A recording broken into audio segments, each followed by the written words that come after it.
Баршаңызға сәлем достар. Бүгін ерекше тағам ханум на сковороде жасаймыз.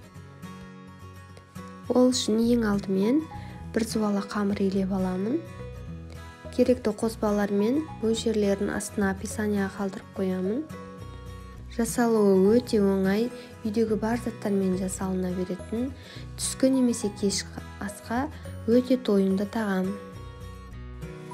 Қамырды илеп, салапанға салып, тындырып қоямыз. Ал енді салмасын жасаймыз. Салмасын мен асқабақ пен картоптан жасадым. Салмасына фарш салсаңыз да болады. Менің балаларым асқабақты өте жақсы көреді, сондықтан асқабақ қостым. Пиязды осылай турап аламыз. Мен ханумға да, мантыға да құйрық май қосқанды жақсы көремін. Егер сіздерге ұнамаса, сұйық май қосса да болады.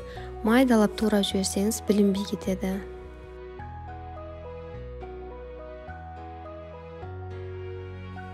Тұз бен бұрышын салып, жақсылап араластырамыз. Қамырды чұқа етіп жаю керек, сонда орамасы нәзік болып шығады.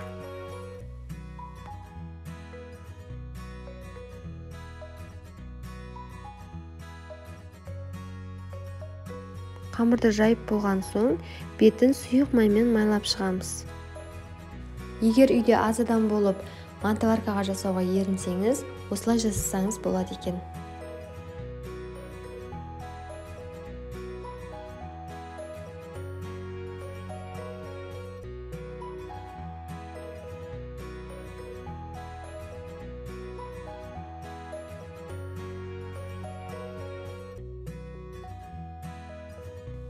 Арасына салмасын салып, орама етіп орап шығамын.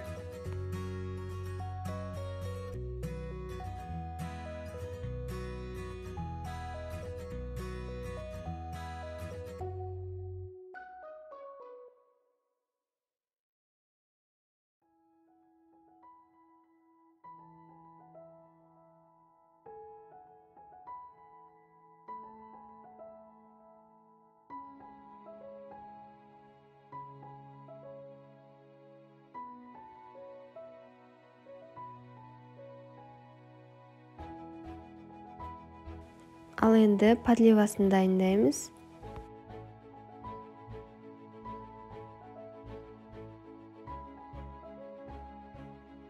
Қызып тұрған табаға пиязын, болгар бұрышын, қызанағын салып, араластырып қуырамыз.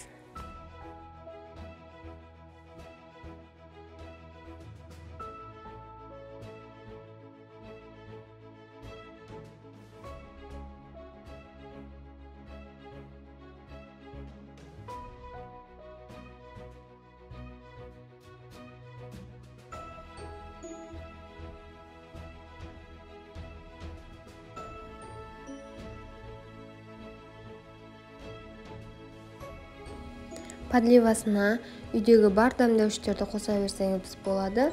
Мен кинза мен сарымсақ қостым.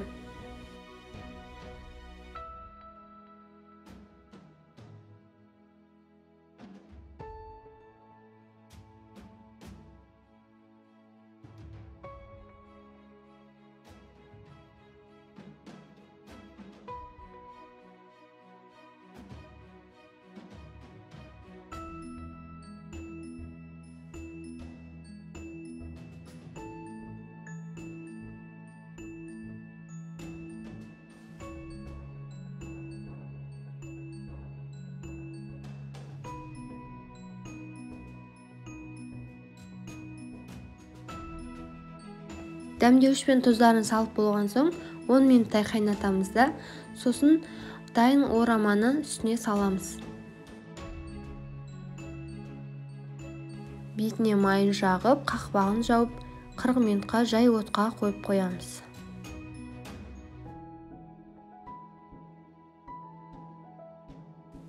Қырық минут өтті, тамағымыз пісіп тұр. Енді бетіне ас көктерді сеуіп, бетін жауып 5 минутқа қоямыз.